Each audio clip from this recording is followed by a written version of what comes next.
Today's Europe is not one market. It's a patchwork of ecosystems, fragmented, diverse, and misunderstood. But that complexity? It's not a bug, it's a feature. Mehmet Atici of Bek Ventures sees opportunity in nuance. While others chase uniformity, he hunts dynamism in the corners of Europe where ambition outpaces policy. From Bucharest to Berlin, talent isn't evenly spread, but brilliance is everywhere. Bek's playbook: back founder excellence, not just ecosystem maturity. Forget trying to fix Europe with top-down reforms. The real wins come from serving founder ambition, nudging them global from day one, and building scale, not headcount. Europe's not monolithic, and that's exactly why it wins, if you know where to look. There is no one Europe. There never was. Today I'm going to talk about how we can use that to our advantage as tech investors. So as geopolitical tensions and AI competition have risen, so too have calls for European tech to build a counterweight to the US and China. Today, I would like to argue that we are actually making a mistake by obsessing over some lost European dominance and by talking about just one European tech. Europe and European tech is not monolithic. My argument here is not a pessimistic one. Actually, I'm saying in order to solve Europe's problems, we need to embrace the region's nuances. Today, I also want to propose some concrete actions to help our founders build even better and bigger companies that's going to scale globally and help us produce even better returns for our investors. So this monolithic Europe narrative has been led mainly by large economies like France, the UK, and Germany. Leaders in these countries cite a widening productivity gap between the US and Europe as evidence that we need to collaborate more within Europe to be competitive. But when you actually look at the data closer, there is a more nuanced picture comes up. Poland and Bulgaria have continued to increase their productivity, whereas larger economies like France, Germany, and the UK have actually struggled. Yes, there is catching up to do in some regions, but you cannot argue there is no dynamism in Europe. It's just not evenly distributed. So let's take a deeper look at this dynamism. Dublin, Zurich, and Athens are leading in technical AI talent, Helsinki and Vilnius in gaming, and Dublin and Berlin for data science, and many more have their own strengths. Countries like Ukraine, Romania, and Poland are home to the world's largest software development companies. Ecosystems in cities like Tallinn, Barcelona, and Lisbon are blooming thanks to their digital nomad visas. Eastern European founders have contributed to incredible successes in the US. I'm talking about examples like Databricks and Snowflake. US companies have opened R&D centers throughout Eastern Europe. So the uneven distribution of this dynamism should actually make us more excited. This means there is room for growth and incredible investment opportunities to be found. We live in this dynamism. We see this dynamism in the founders that we back every day. It's as much a mindset as it is about geography. These founders are technically competent, they're hardworking, and they're ambitious. Building a business is not a lifestyle for them. From day one, they want to think globally. Many of these founders have significant international experience. Unlike is the case in some larger tech markets, they don't come from an insular pool of people from same schools or same backgrounds. Take Daniel Dinesh from UiPath. He worked first at Microsoft in the US for many years before coming back to Romania to start his business. Back then, in 2014, when we met him, he was not polished. His English was spotty. He didn't go to any fancy school. But when you talk to him about his product, he could answer every question with the deepest and smartest insights. He had this dynamism. If you talk to him, he didn't think about whether he's European or not. He was only obsessed about one fact and one fact only, whether he can build a large global success story.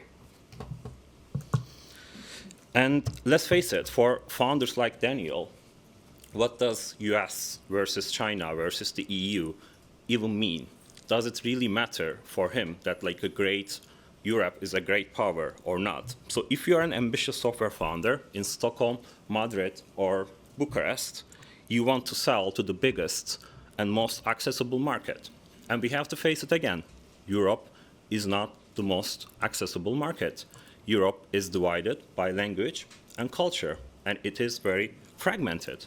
Even when put all together, Europe's software market is dwarfed by the North Americas. It's 23% versus 43% in global share. Yes, you can argue that like US is a collection of states with different regulations, with different laws, but the US has many things that we actually do not. A large homogeneous market, united by language and culture, and deeper capital markets. That's why the most ambitious founders go after the US from day one. So we can ask, like, despite all this like incredible talent and potential, why are we not seeing more outlier companies like Payhawk, Revolut, or Klarna from Europe? Many investors like us convinced that regulation and a lack of capital are the main issues. But while the effort is laudable, these proposals ignore what's really wrong. It's like proposing medicine without actually a proper diagnosis. Yes, regulatory reform on stock options or company formation, of course, cannot hurt, but those are the things that make it easier for the founders to scale operationally, not necessarily giving them the strategic advantage over their US peers. And let's be honest again, even if we fix all the stock option laws and everything, the US is still going to be the most attractive market. We also need to stop believing that a lack of capital is actually holding us back. We bemoan not having as much capital as the US while being envious of China, creating extremely capital efficient businesses. So given this picture, what are the solutions available to us? First, we as investors need to be able to identify and recognize patterns of founder excellence, regardless of ecosystem maturity. We need to be able to identify the Daniels of tomorrow and give them the support and the capital that they need. We also need to stop focusing on ecosystem health metrics or using the number of companies that's being founded in a city or a country and using it as a barometer. We need to make efforts to create bigger, larger companies. We need to be honest. Again, one massive individual outcome can have a bigger impact on an ecosystem than thousands of failed startup attempts. And finally, building a global business requires efforts. We can't be afraid to talk about the hard work that is required to create like a global winner. I'm not saying we should embrace some toxic hustle culture, but we should be honest about the effort that it takes to get there. Grit and hard work are non-negotiables. In order to support these outcomes, we cannot deny the reality for founders. The US is still the largest market, and today, a European identity is actually not necessarily giving the founders an edge in cracking that market. In some cases, it's actually holding them back. Of course, given the US tensions, there could be a future where the US becomes more difficult to access for these founders. In that case, a European identity can be an edge, especially if the EU wants to encourage homegrown tech. As investors who understand these nuances, we can capitalize on these scenarios by focusing and helping founders build global businesses earlier while leveraging their European identity when it actually helps them.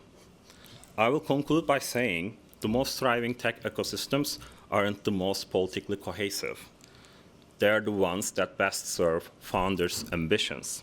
Our opportunity is to recognize excellence wherever it emerges in Europe and connect these pockets of dynamism, and help our founders build massive outcomes that truly transcend bold borders all together. Let's not forget the original EU motto, United in Diversity. Before you go, I just want to give a massive shout out to the partners who made the EUVC Summit and Awards possible. So please do not tune out. We're partnered with these firms because they're great people with offerings that we know from our friends in the ecosystem are truly world-class. First up, I want to give a big thanks to HSBC Innovation Banking. They helped us incept the awards in the very beginning, and truly, they are the leading bank for anyone in European venture. There's a reason why everyone knows them. Google Cloud, they were our venue, hosted the summit. What a team, what a big effort they put on to help us. We're hugely grateful.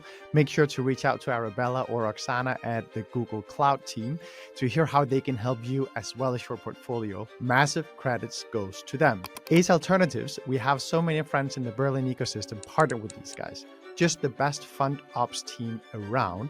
And as with any good restaurant, where the locals are is also where you get the best service. And now they're expanding across Europe, so they're definitely someone to talk to. Haynes Boone, they're longtime partners of ours in both our own legal work. They're great supporters of us here at EUVC, and I definitely think that they are one of the go-to legal teams to have in your corner. CW Communications, our dear friends who helped us secure CNBC, Bloomberg, Financial Times, and many more for the summit. It's a joy working with Dan and Kathy and the team. The Fundcraft, digital native, full suite, Lux headquartered, and a great partner as you grow your firm out of Luxembourg. Definitely a fund admin to consider in your stack. I can only say that the team are incredible to work with. I'm very thankful that I've gotten to know them. I think they're one of the up and coming fund admins that you want to be thinking about. Portfolio IQ by Synaptic. You may know them for the Discover tool, which is branded under Synaptic, but Portfolio IQ is absolutely a product you should know because there's no one that understands intelligence better than this team. And finally, Goodwin. They are a truly world-class legal partner you can trust. They're hands-on, business-oriented, and expert in everything and anything transatlantic. So those were our partners for the summit and awards. I know this might have been a bit long and boring, but really, if you have these guys on your side, I don't think your firm could be in any better hands. And also, they're helping us do what we're doing every day for you.